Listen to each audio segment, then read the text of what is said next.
Good morning. आप सभी का मेरे यूट्यूब चैनल पर स्वागत है। मैं आज आपको गेहूं की फसल से अच्छी पैदावार लेने के लिए कुछ तरीका बता रही हूँ।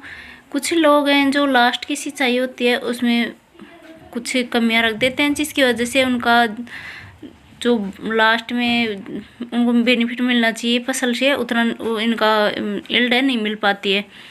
तो जैसे लास्ट में ऐसे सोचते हैं कि ज़्यादा देर यदि इसके अंदर सिंचाई कर दी, फव्वारे चलाते ये तो ये फसल है गिर जाएगी और फिर नुकसान हो जाएगा। तो उसके अंदर है लास्ट में सिंचाई बंद कर देते हैं, जिससे इसके अंदर है हवा निकल जाती है और ये उखड़ जाते हैं मिट्टी से पौधे।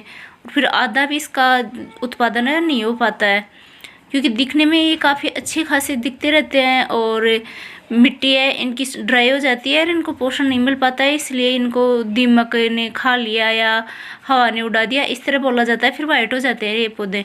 तो इसके अंदर है सिंचाई है, जब तक आप काटो उस टाइम तक सिंचाई करती रहना चाहिए, क्योंकि लास्ट की सिंचाई बहुत ज़रूरी होती है।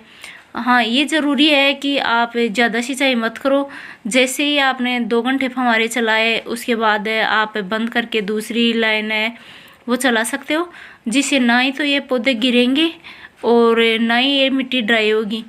क्योंकि यदि ड्राई मिट्टी रहती है तब हवा, आजकल वैसे हवा ज़्यादा चलती है जब लावणी का टाइम होने वाला होता है उस टाइम पर, जिससे ये पौधे उखड़ जाते हैं और फिर इनका जो दाना की मोटाई होनी चाहिए वो बन नहीं पाती है और फिर जो पैदावार मिलनी चाहिए वो मिल नहीं पाती है। तो इसमें सिंचाई बहुत ज़रूरी है लास्ट की। पहले तो आपने कितनी भी सिंचाई की है उसका लास्ट में जाकर कोई असर नहीं होने वाला, क्योंकि लास्ट में आपने सोच लिया कि हरे दिख रहे हैं और गिर जाएंगे। ऐसा नहीं करना चाहिए। और कुछ लोग है ऐसा सोचते हैं कि यदि लास्ट के अंदर है हम इसके अंदर है यूरिया का छिड़काव कर देंगे तो इसके दाने मोटे हो जाएंगे। ऐसा भी कुछ नहीं है। दाने लास्ट की सिंचाई के अंदर है कभी भी यूरिया नहीं देना चाहिए, क्योंकि लगभग जब पकने को होता है उस टाइम पे इसकी जड़ें मिट्टी छोड़ चुकी होती हैं और यूरिया यदि आप इसमें डालोगे तो पौधा जल ही जाएगा, लेकिन उसका कोई बेनिफिट नहीं मिल पाएगा। लास्ट में पकने का ये होता है कि इसकी रूट है मिट्टी को छोड़ना स्टार्ट कर देती है, वहाँ से अपनी जगह में स्पेस बना लेती है मिट्टी में। और यूरिया डालेंगे तो इसमें ज़्यादा सिंचाई की भी ज़रूरत होगी और सिंचाई लास्ट में वैसे ही कम करते हैं, ये पौधे गिरना स्टार्ट हो जाते हैं, इनकी बाल में वजन बढ़ जाता है और फिर जब इसमें पानी चलाते हैं तो ये वजन की वजह से गिरना स्टार्ट हो जाते हैं। तो इसके अंदर है यूरिया कभी भी छिड़काव नहीं करना चाहिए लास्ट की सिंचाई के अंदर। सिंचाई में यदि आप सिंचाई में इसका छिड़काव करना चाहते हो तो जिस टाइम पे इसमें ये पोटा बोलते हैं, जिसमें बाल निकलना स्टार्ट हो, अंदर ही रहती है और बाल गेहूं के पोटे के अंदर और बाल नहीं निकल पाती है, उस टाइम पे छिड़काव करोगे तब अच्छा रिजल्ट मिलता है। तो बाल की लंबाई अच्छी होगी और फिर दाने हैं वो भी काफ़ी मोटे रहेंगे। तो छिड़काव जब भी करो तो उस टाइम ही करो जिस टाइम पे ये दाने बनना स्टार्ट हो अंदर इनमें, उस टाइम पे। बाद में छिड़काव यूरिया का करो, चाहे डीएपी का करो, चाहे अन्य किसी फर्टिलाइज़र का, कोई बेनिफिट नहीं मिलता है। और सिंचाई है ये रोकनी नहीं चाहिए, ये हमेशा करते रहना चाहिए।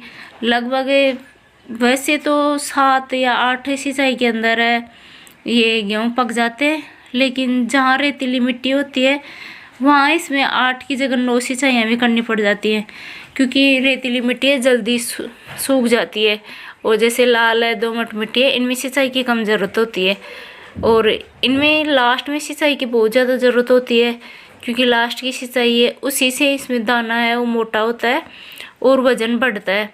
तो इसकी सिंचाई लास्ट वाली ज़रूर करें।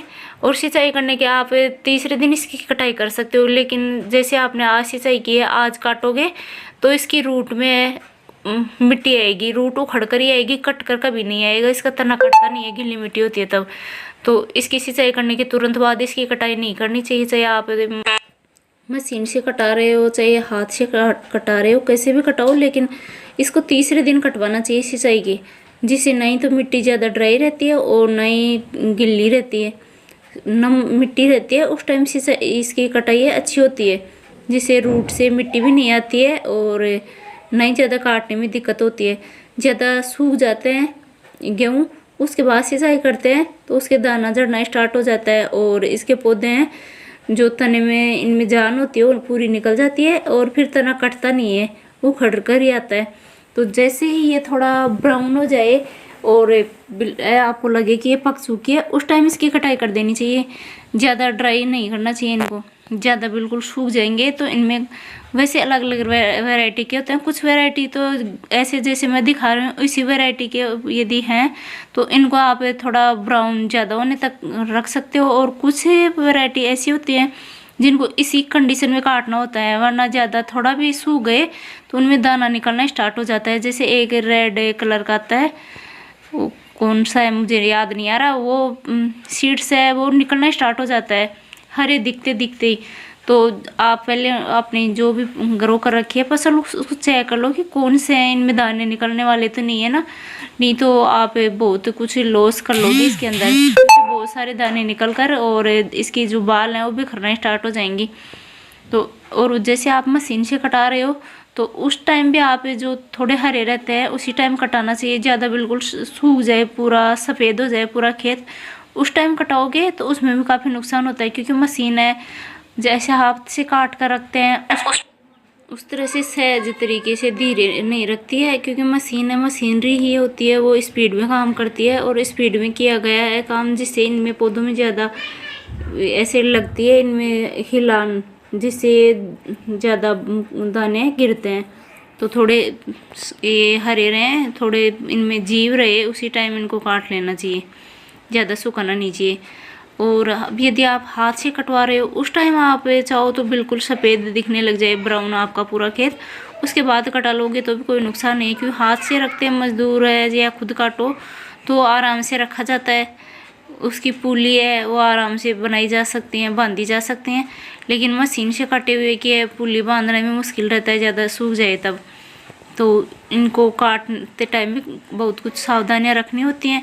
इनको जैसे ज़्यादा सूख गया है तो हाथों हाथ इनको ऐसे 10-20 जो पुली होती है इनकी उनको एक साथ खड़ा कर दो, जिससे इसमें नुकसान नहीं होगा।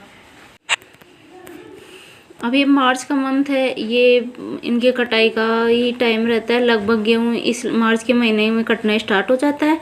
तो आप भी अपनी फसल को जांच करते रहो कि पक गई है तो उसको काटना स्टार्ट कर दो और अच्छा यील्ड पाओ। मैं आशा करती हूँ कि आप सभी की फसल बहुत अच्छी होगी, अच्छा इसमें आपको यील्ड मिलेगी।